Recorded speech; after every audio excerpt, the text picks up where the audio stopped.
Wing Chun was the kung fu style that Bruce Li started to learn when he was 13. He was in Hong Kong then. His full development as a master was after he moved to California.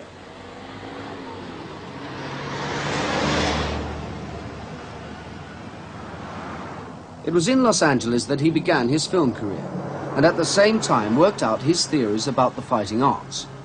He taught many people, but he shared his deepest thoughts with very few. One man who worked closely with him still teaches Bruce Li's approach to fighting in his Los Angeles gymnasium.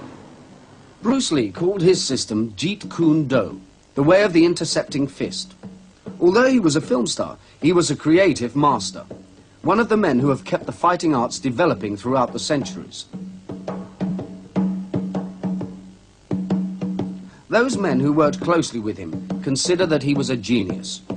He made Dэн Inossanto think again about all that he had been taught about the fighting arts. Dэн Inossanto doesn't teach Bruce Li's revolutionary theories to everybody. What he looks for in a student is quick thinking and an openness, a flexibility of mind. 8, 9, 10. Okay, this is only going to do one set on the right, one side on the left, okay? Right hand push up, ready, begin. On the football field.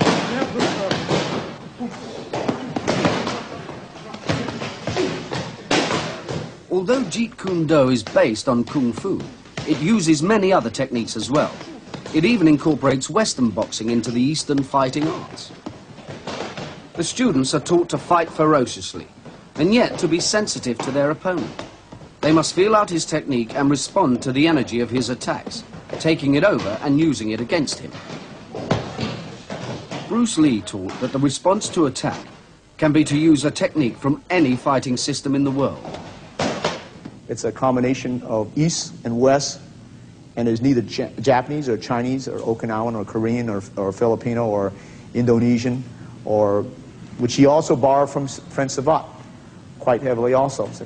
So it's just a combination that somebody had something to offer, and he wanted to blend it into what worked for him. So Jit Kun Do, Bruce's art, is basically what works for that individual. And it still goes back to what we were talking about: research your own experience, absorb what is useful, and reject what is useless, and add specifically what is your own creation. Bruce never taught us forms, and we're probably the only non-classical Kung Fu style that has never been taught forms.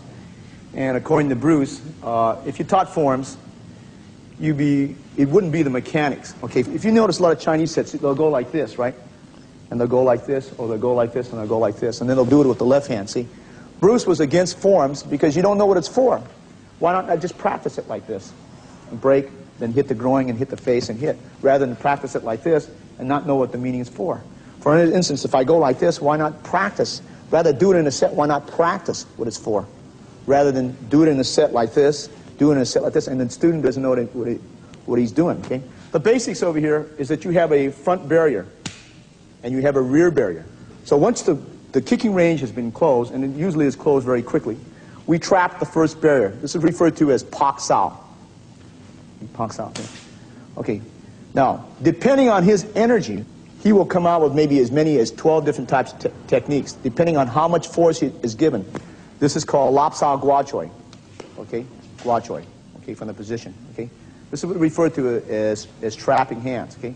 Now, if the energy is different, this is what we refer to as a double Pak Sao, okay?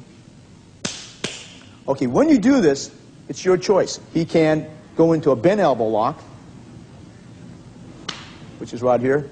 He can, at his choice, go into a straight elbow lock, which is straight down like this. He can, at his choice, even go into a choke, depending what he so desires, okay? Or he can, at his choice, if he prefers to, after he does the Pak Sao, Lap Sao, Gua Choi, turn him into Western boxing, jab, cross, back fist, uppercut, and so on, depending on his choice, okay? He can, at his choice, even go into another art. Let's say he went to Pak Sao, double Pak Sao. Okay, he can, at his choice, maybe go into a partial elbow lock, okay, hook his right hand over his head, go in the collie type of combinations, if you so desire, okay, with a knee to the head, okay. Now, let's say that I had a low reference point here. This is what they call a Ping Choi to Gua Choi, okay, from that position, okay. And he can, depending on his energy, right, go into Lap Sao Gua Choi from that position, okay. But this is the basis of it, see. There's not a lot of technique, because the technique goes by his sensitivity. Okay? Let's say he does a Pak-Sao from this position here, and the hand is grabbed. Okay? He can wrist lock that arm, and he goes down. Okay?